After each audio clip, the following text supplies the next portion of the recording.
और यही डिफेंस, क्या अब ये डिफेंस, जिसको ये डिफेंस का नाम दिया जाता है, क्या वही सप्रेसिव दिखाई दे रही है वहां की जनता को? और वो क्या अपनी आर्मी के साथ भी अब ना कनेक्ट महसूस करते, बल्कि उनको ये महसूस होता है कि यही हमारे विलेन है? इसका जवाब आगे मैं आपसे लूंगा, लेकिन रियाज साहब सुन रहे हैं ना आप आरजू जी क्या कह रही हैं? जी जी मैं सुन रहा हूं। मैं रिस्पॉन्ड करना चाहूंगा।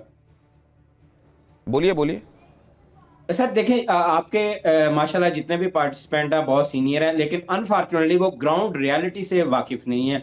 मैंने बिलाल साहब को चैलेंज दिया कि जो 11 अगस्त बलूचिस्तान में मनाने वाले लोग हैं, बलूचिस्तान गए ग्राउंड पे किसी ने खिची में, अवरान में, बिलाल बलोच साहब एक बहुत साधारण सा सवाल आपसे पूछ रहे हैं कि आप गए हैं क्या रियाज साहब बलूचिस्तान? लोग निकले हो वो मुझे दिखा दें। दूसरी बात, जो ये अनफॉर्चुनेटली प्रोपेगेंडा किया जा रहा है सुराब वाला, सुराब एक गदर नामी जगह है, वहां पर बीएलए के जो दहशतगर्द थे, ये बारूद से भरी जो गाड़ी थी उसमें असला लाद रहे थे। असला लादने के देख रहे थे और बच्चे देख रहे थे। 22 दहशतगर्द थे वो हालात।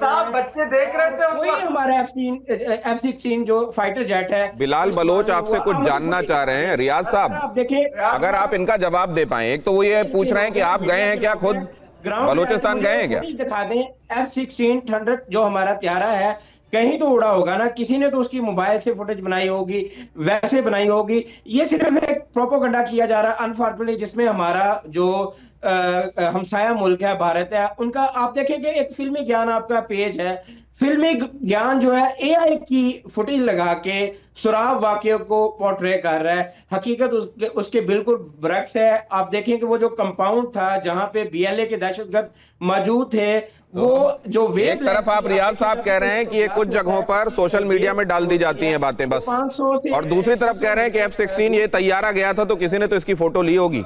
मैं लेकिन बलोच साहब को, बिलाल बलोच साहब क्विकली क्या कह रहे हैं आप? रियाज साहब आप यहाँ पे कहते हैं, रियाज साहब जरा सुन लीजिए, ये मोनोलॉग मत कीजिए सर, एक बार सुन लीजिए क्या कह रहे हैं बिलाल बलोच। आ रहा हूं आपके पास। रियाज साहब बात सुनिएगा। आप कहते हो कि हम बलूचिस्तान में नहीं है, मगर मुझे आपसे ज्यादा इंफॉर्मेशन है। दूसरी बात, आप बलूचिस्तान नहीं जा सकते और आप कभी गए भी नहीं होंगे।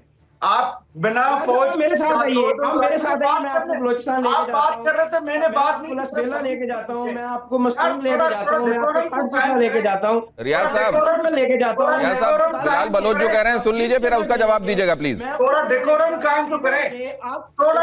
आवाज को इमरान साहब की आवाज को थोड़ा धीमा कीजिए, वो शायद मेरी आवाज सुन नहीं पा रहे हैं। मैं उनसे लगातार इल्तिजा कर रहा हूँ, अपने आप को शांत रखिए। पहले सुन लीजिए बिलाल बलोच जो कह रहे हैं।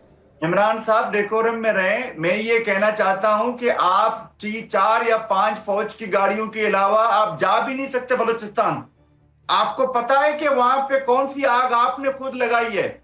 रही बात, आपने कहा कि वहां पे वो कह रहे हैं, आपका DGISPR कोई और बयान दे रहा है, वो कहता है कि बम में वो बम बना रहे थे गाड़ी में। आपका जो लगाया हुआ चीफ मिनिस्टर है वो कह रहा है कि हमने वहां पे 18 लोग मारे हैं। और क्या तो कोई बम बनाता है, बच्चे आके देखते हैं क्या बना रहे हो, बच्चों को देखने देते हैं? मतलब यार, आप लोगों की बुद्धि भी नहीं है आप लोगों के लिए। सही कहता था, बच्चे वहां मौजूद थे, तो अगर वही बम बना रहे थे तो क्या अपने बच्चों को वहां बुलाकर बम बनाएंगे ताकि एक्सप्लोड हो जाए? रियाज साहब ये बहुत महत्वपूर्ण बात है, और बात सिर्फ इतनी नहीं है, ये तो वो केसेस हैं, और जाहिर है जिसको अगर आंखों के सामने जो सच है उसको इससे इनकार ही करना है।